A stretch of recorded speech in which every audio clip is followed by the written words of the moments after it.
As we talk today, I know many people, I have heard many people discuss about, okay, you made promises, you haven't kept some of them.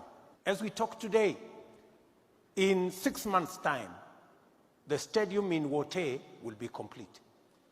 In 3 months' time, the stadium in Chuka will be complete. In 3 months' time, the stadium in Moyale will be complete. In 6 months' time, the stadium in Kamariny in West Pokot, which is historic, will be complete. In a couple of months, the stadium in Eldoret will be complete. In Nyeri, the president gave the title. There was a challenge of title. Now we have a title, and now the program has been rolled out. In Kiambu, in another 3-4 months, the stadium will be complete. We have challenges. Now, when it comes to the issue of promising, there is no any other politician other than William Samoei Ruto who has ever promised more things to Kenyans, and most of these things have never been fulfilled. William Ruto takes number 1.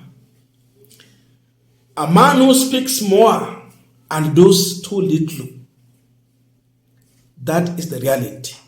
And because our members of parliament, MCS, and other elected leaders, including senators, most of them have failed to play the oversight role, Kenyans are taking it into their hands to play the oversight role.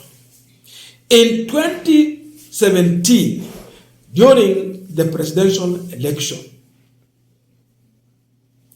Ruto, being a running mate to Uhuru Kenyatta, gave more promise than even what Uhuru himself was able to give. And this now tells you, indeed, if there is anyone who was failing Uhuru Kenyatta, Ruto is that person. Ali promised kuliko what the president himself promised. When it comes to the PR exercise, Ruto takes number 1, the best orator. And be careful, ukishakuwa na good orator, look at that person. Will he really work for the people?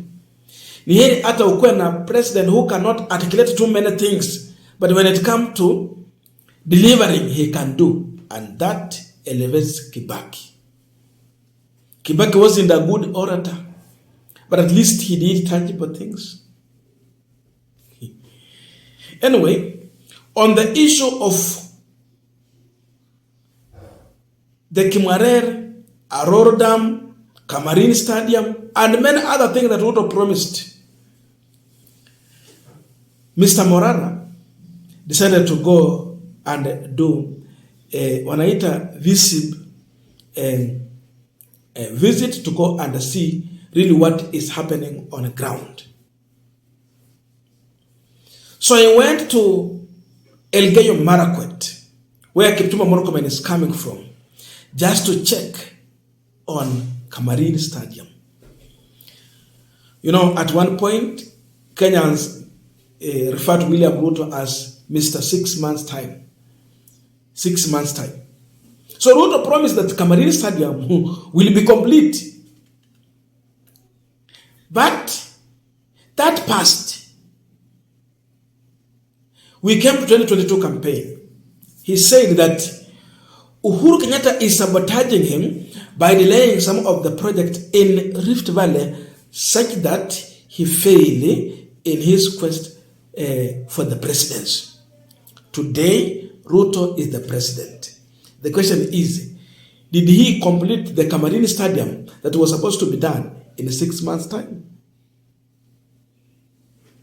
Morara is revealing that that stadium is not yet complete. This is the state in which Kamariny Stadium is as of now, and Ruto is the president. In 6 months' time, the stadium in Kamariny, which is historic, will be complete.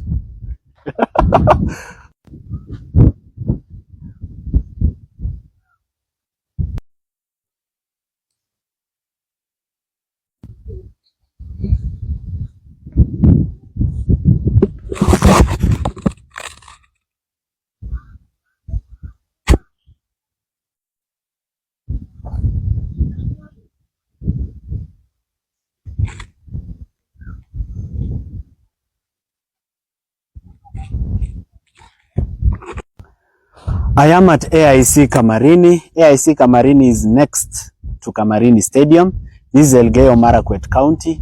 Na mambo ni jinsi ambavyo nimekuonyesha, machozi tupu. Now, as we continue with the panel discussion, just a quick request for those who are watching and you are not subscribed, please consider subscribing. To our returning subscribers, I say thank you so much.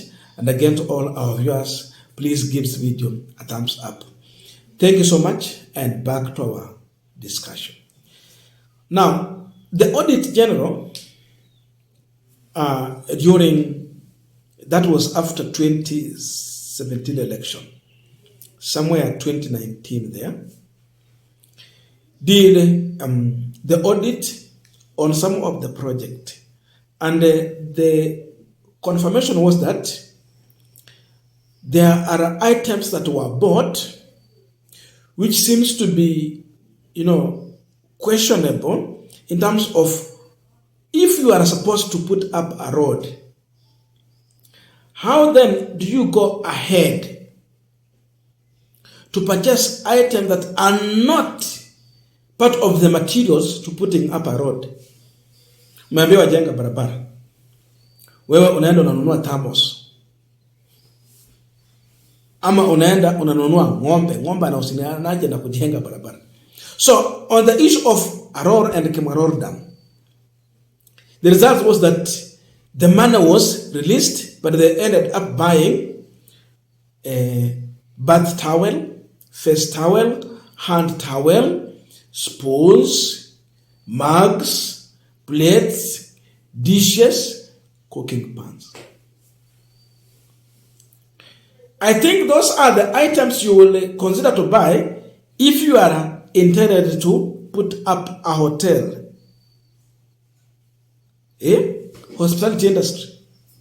If you are putting up a hotel, then you will know that in the guest room you need bath towel, hand towel, face towel, we need spoons. In the restaurant you need those dishes and all those items.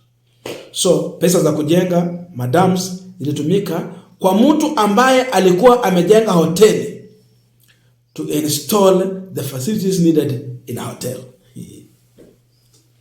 Uhuru akafutilia mbali. Ruto akasema they are sabotaging me because I'm now not in their political game. I'm looking for the presidency, and now they're denying my people services so that I lose. Today Ruto is the president. Why is Kamariny Stadium incomplete?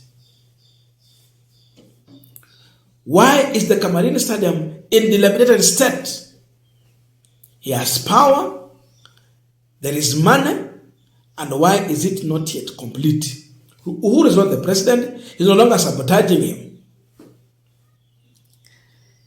Ukifuatilia utapata labda pesa zilitengwa, lakini zikaenda kufanya mambo mengine. Na nani wanajenga mahoteli? Kulikuwa na zile zilikuwa najengwa Mombasa, kuna zile ni nani alikuwa anajenga hiyo wakati? So Kenyans will do oversight if members of parliament are not willing. And this is meant to tame William Ruto's lies that is preparing to bring to you during the next election campaign. And one thing is that in as much Ruto was doing this PR, promising too much during their delegation campaign, Kenyans did not trust these people. They knew they were lying. And when we went to the ballot, seemingly Raila won the election in 2017. And Morara can confirm to that. Because NASA coalition presented enough evidence that was so concrete, which made Morara to be convinced that election was not free and fair, and he was justified to nullify that election. Walileta piara nyingi ya uongo, watu wakajua hapa. And this confirms the person who was failing Uhuru Kenyatta. The man who was sabotaging Uhuru Kenyatta was none other than his deputy, William Samuel Ruto. So after the election, Uhuru had to rush for Raila Odinga and seek his help, his guidance, his counseling, and that is what happened. So tuko hapa. Tunaelekea mwaka ya 3 chini ya uongozi wa Mheshimiwa William Ruto. Morara has went to Elgeyo Marakwet, has confirmed to you and me that Kamariny Stadium, ile mahali penye Uhuru aliachia, Ruto has never picked anything from there. Nothing is happening. The project is stagnant. It is a stalled project. So whom will he, put blame on? Because he is known for blame shifting. Where will he shift his blame? Uhuru is nowhere. Nothing like sabotage. Why are the residents of Elgeyo Marakwet not enjoying to have the facility complete? Unasaidia vijana na njia gani? Ungekuwa huko complete, vijana wangekuwa wako engaged so much busy in sports and other things. Na sasa maandamano yataendelea kwa sababu you are not working. So there are so many ghost projects, incomplete projects, fake projects that Ruto, has talked about. He has gone there to launch. He has promised so much, and Kenyans are going to keep on exposing them. Yani huu mlango ukifunga, Mungu anafungua mlango mwingine. Mlango wa bunge ilifungwa na William Ruto so that oversight is not being done. But Kenyans are empowered through the constitution to come out and speak to these issues and do the oversight by themselves. Power belongs to the people, and the constitution of Kenya has given power to the people. I don't think that amecapture wabunge wote ameweka kwa mfuko, hataweka Wakenya wote kwa mfuko. They will do the oversight role. And for you, habari kufikia uone vile mambo iko and be the judge. Make the correct judgment. In the next election, have a better consideration on these people. Are they working for you or are they working for themselves? Kama Elgeyo Marakwet kunaweza kuwa na such stall project, kwengine kutakuwa, sababu huko ni home ground, home region to William Ruto. Kwengine kutakuwaje? Huyu ndio president anatarajia afanya maendeleo kwa nchi.